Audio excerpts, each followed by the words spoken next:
here, back with a unboxing, showing off video. Yesterday this came in, and for reasons, I couldn't film the unboxing of it. However, I didn't want to leave it inside of the box all night until now, as Milo's barking at something. What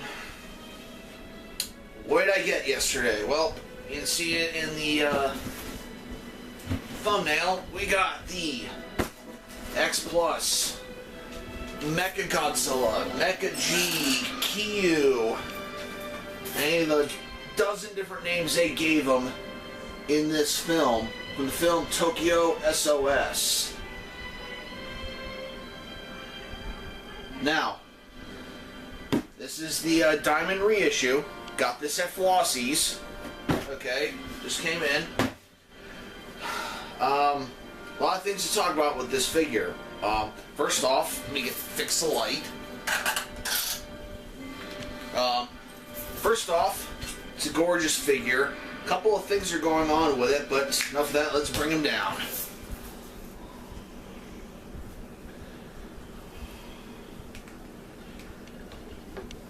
There we are. Okay. Alright. First thing you'll notice is here is the normal Mechagodzilla hand. Okay, this is what comes on the figure. Now, the thing about this is that it's made of a very thin vinyl, a very thin material that they place on here. Very easy to squish, very easy to squeeze. Now, I have the drill hand on. Okay, you can move it up, down. You got nice articulation with, well, some articulation, but if you want to switch, this hand just pops right off. Then you have the regular hand. Give it a nice squeezing, and it goes right back on. Now, it's made of a very thin material, so it will go right back on. Now, say you want to change it, just like he does in the film. Pulls right off. Place this right back on. Bam, you're done. Alright, next thing I want to talk about for you new buyers, which I recommend you buy this. This is a gorgeous figure. Okay, get into all the detail and painting, all that stuff in a moment, but the tail. This tail is different than all other X Plus figures that I own, because that's what the tail looks like, where normally the tail would have an extra lip on it and it would actually go into the butt, anal cavity, whatever, of the figure. This one, however, the nub is around where the butt is. You can see that. Okay, just take, place on, bam, you're done. No blow dryer, no any special tricks needed. Just place it on and boom, you're done. Alright, so here we have Mechagodzilla, Type 3 Kiryu, all the many different names. I call him Mechagodzilla, okay? My other name is just as sweet, Mechagodzilla. Okay, so let's first get on to the paint. He has that really cool chrome finish to him that looks really great. There's nothing really extra about it, but as vinyl, it's actually really hard as well. Just like the other Mechagodzilla figures that came out as well. Now let's look at the face. Now, I have seen in different versions of this, you know, the Rick Boy, he has the burnt out eye, which is really cool. Now, my Mechagodzilla came, and his antenna on top of his forehead is bent a little bit. I live in Florida. It's hot out this time of year, okay, really hot out, so I'm not complaining that some things were bent a little bit. So take a hair dryer later. I'm going to take some pliers, you know, put some paper around the first so that the actual gears of the pliers don't actually bend into this, but, you know, I'm going to try and straighten it later. Now, Mechagodzilla the Face. The face is awesome. No, the mouth does not close, but as you can see inside the mouth, he has the two maser cannons that actually come together and form his version of the beam. Awesome look to the face. You know, giving him that kind of dragon look to him, just like the name, I guess Kiryu means legendary dragon or something or whatever. It's looking awesome. Each tooth individually sculpted. They make it look like they actually gave him a tongue, but you know, it's not. You know, exhaust ports around where the nose is. You know, the different details in the face as well. Also, you can see where the wiring goes. That goes from the cheeks down into the neck, I guess, for exhaust, whatever. And then we look to the back, and we start seeing the neck, where the dorsal plates are, and we get to see in between the plates that we have for Mechagodzilla, the wiring underneath. That's where the suit actor would be. However, they give it more like a joint and more movable direction for Mechagodzilla, you know, to move around, rather than the Mechagodzilla 93. They go back to the 70s where they have the accordion pieces that would go for the legs and stuff, so that you can move around a lot easier. Okay, so now let's move on to the chest. Okay, so the chest, we have the front port. It says MFS3. You know, that's the designation code for Mechagodzilla 3 in the film, or Mecha G.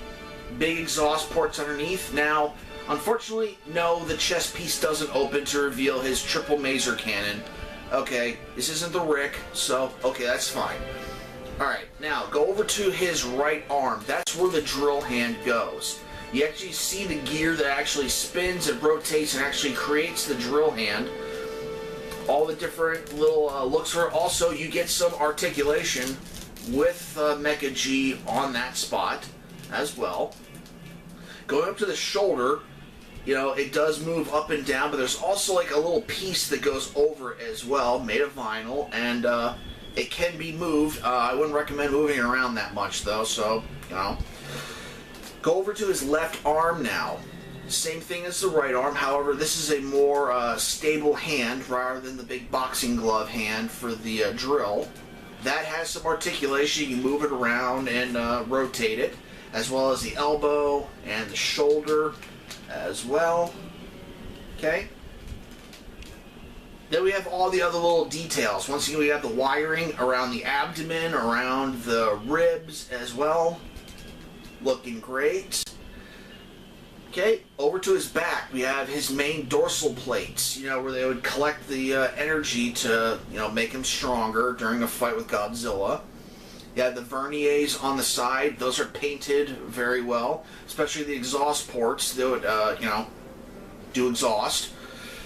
Okay, now let's move on to the legs and the hips. Now, he is standing way upright, which is awesome. You know, I like it when they're upright like that as well. They all don't have to be like hunched over. I like this upright look for him.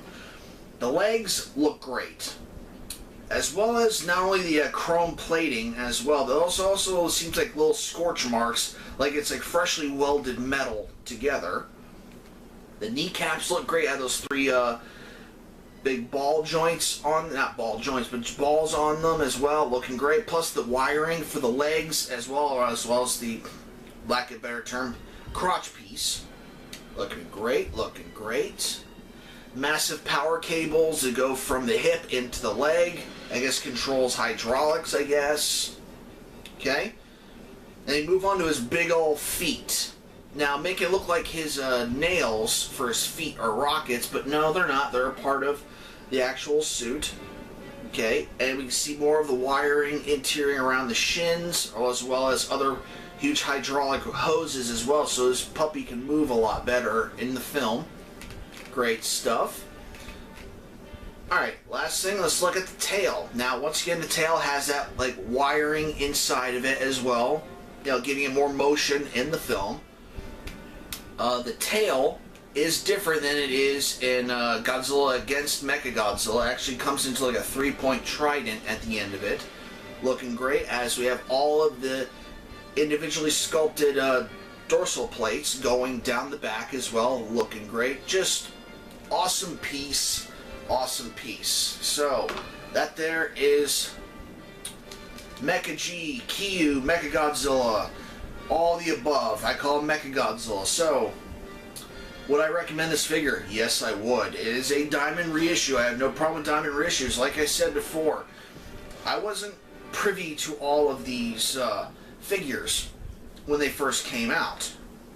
And you go on eBay, you see a figure like this, someone wants 400, 500 bucks for it. Sorry, I can't pay that. That's not going to happen. Okay? Diamond reissues all these lovelies, so now I can get a hold of them. Now other collectors who didn't know about them can get a hold of them. Those who have missed out on them can get a hold of them. Beautiful figure.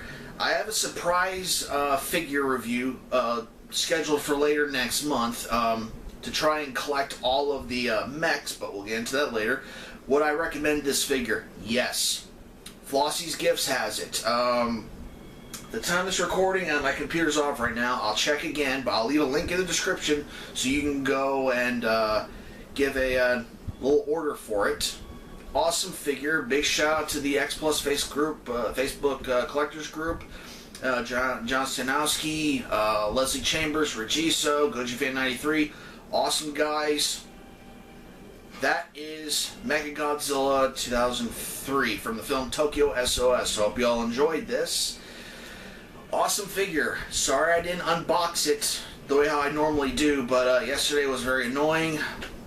Had a little problem as well. If you know me personally on Facebook, you know that I had to use a big bag of frozen broccoli to fix an appendage last night of my own, so that's that. Other than that, y'all have a good night. This is GoJ51 saying night. Please like, comment, enjoy, and subscribe.